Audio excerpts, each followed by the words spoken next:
Bonjour, on se retrouve pour le 4e tutoriel sur Terrensys. Donc aujourd'hui, nous allons évaluer les besoins en chauffage et en climatisation pour notre bâtiment et on va aussi lui ajouter un capteur solaire pour chauffer la zone. Moi j'ai déjà copié, collé les tuto 3 .bui et .tpf que j'ai ensuite renommé tuto 4.bui et tuto 4.tpf. Donc on va ouvrir le tuto 4.tpf. On n'oublie pas external file, il faut lui redire que nous on veut le tuto 4.bui, pardon. Ok, et là on va pouvoir commencer. Donc très couramment, en énergétique du bâtiment, il est nécessaire d'évaluer les besoins en chauffage et en climatisation. Donc le bâtiment a comme sortie la température de la zone uniquement. Donc nous on va choisir de modifier les sorties du bâtiment pour avoir aussi le besoin en chauffage et le besoin en climatisation comme deux sorties distinctes à valeur positive. Donc on va cliquer droit sur le bâtiment, on va aller dans Edit Building. Dans la fenêtre, on va cliquer sur Project. On va cliquer ensuite sur Outputs. Donc là on va faire Add. Donc on a déjà la température du salon. Nous, on va en ajouter d'autres. Donc déjà on sélectionne pour dire que c'est dans la zone du salon. Et là on va trouver Q-Heat et Q-Cool. Donc en fait vous avez la description à chaque fois sur la droite des sorties. Du coup, Q-Heat, la Sensible Heating Demand of Zone. Donc c'est la demande de chaleur sensible dans la zone. On ajoute. Et Q-Cool, qui est le 31, c'est la demande sensible en climatisation. On valide. OK. Et OK.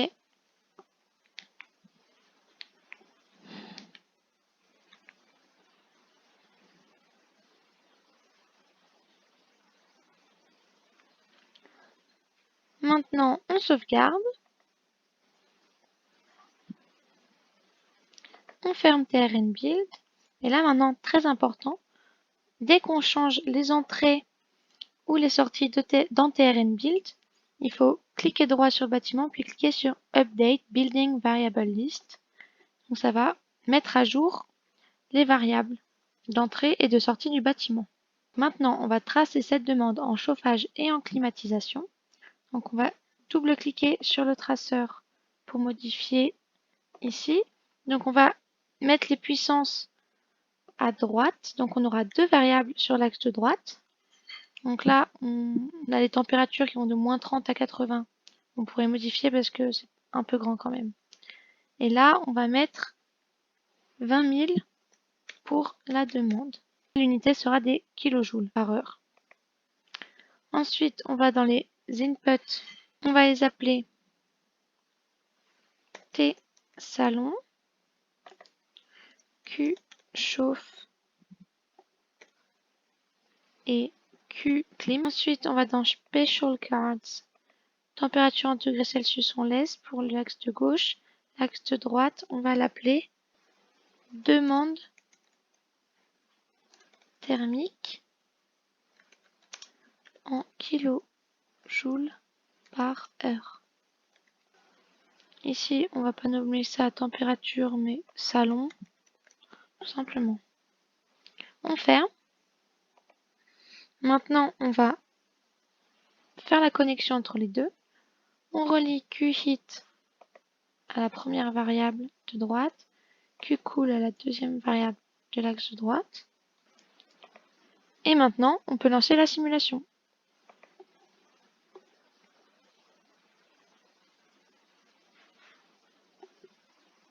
Je vais agrandir.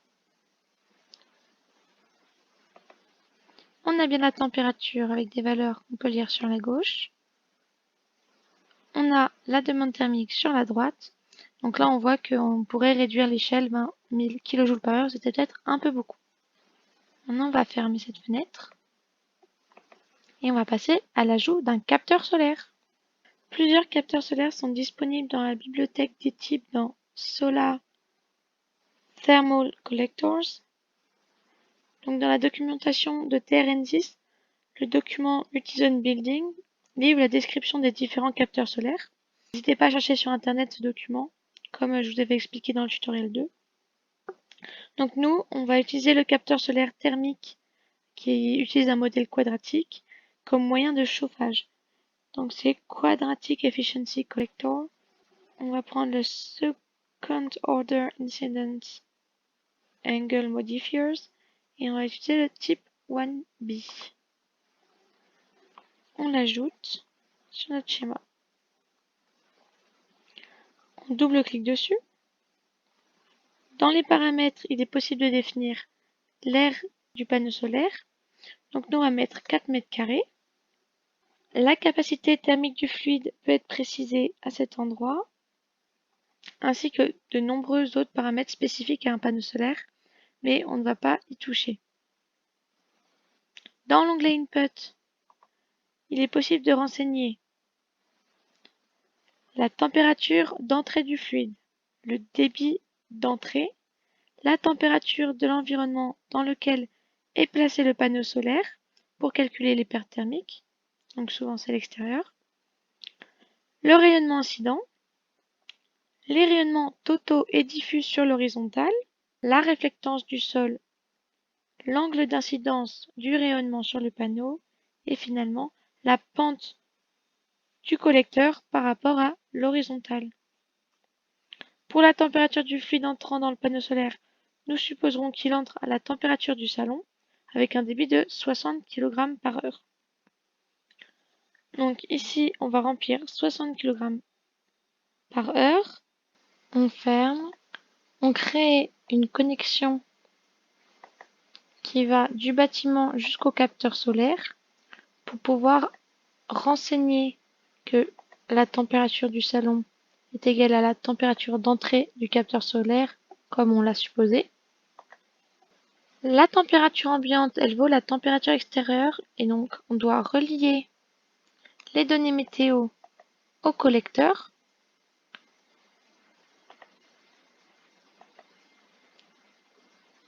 On paramètre la connexion. Ambient temperature, on les relie ensemble. Notre capteur, on suppose qu'il est placé sur le toit, donc il est horizontal. Ainsi, le rayonnement incident est égal au rayonnement incident total sur l'horizontale. On relie Total Radiation on Horizontal à Incident Radiation ainsi qu'à Total Horizontal Radiation.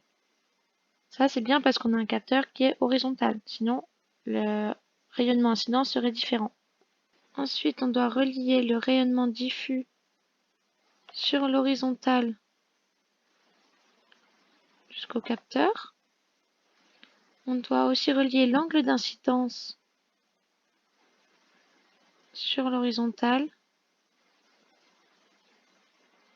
car notre panneau est horizontal. On va laisser Ground Reflectance à 0,2 et Collector Slope, donc la pente du collecteur, à 0 degré. Maintenant, on va ajouter le gain solaire au bâtiment. Donc on va cliquer droit sur le bâtiment, ouvrir Edit Building. On ouvre la fenêtre Project. On va dans Input. On ajoute un gain. On l'appelle gain solaire. On valide. OK. Maintenant, on va aller dans le salon. On va dans gain. Dans Other Gains, on va add un nouveau gain. New. Et on va dire que c'est un nouveau. On l'appelle gain sol. Dans Convective Power, on va mettre que c'est justement le gain solaire qu'on vient de dire. Donc on suppose que du coup le gain solaire il est uniquement convectif. On valide. On valide. On enregistre.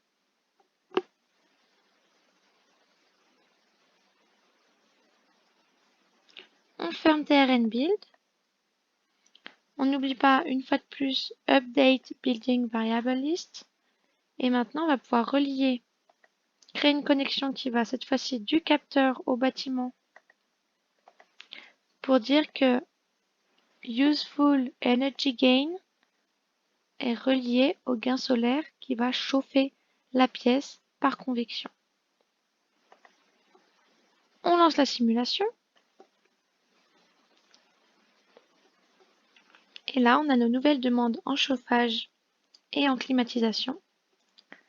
Ce qu'on peut remarquer, c'est que la demande en climatisation augmente parce qu'on a notre gain solaire qui fonctionne toute l'année pour l'instant. Dans le prochain tutoriel, on va faire en sorte que ça ne fonctionne que pour les périodes de chauffage en utilisant des régulateurs. Je vous montrerai. C'est la fin de ce 4e tutoriel. La prochaine fois, nous utiliserons différents outils comme la calculatrice, le convertisseur d'unité, les régulateurs ainsi qu'une pompe à chaleur. Merci pour votre écoute. À bientôt.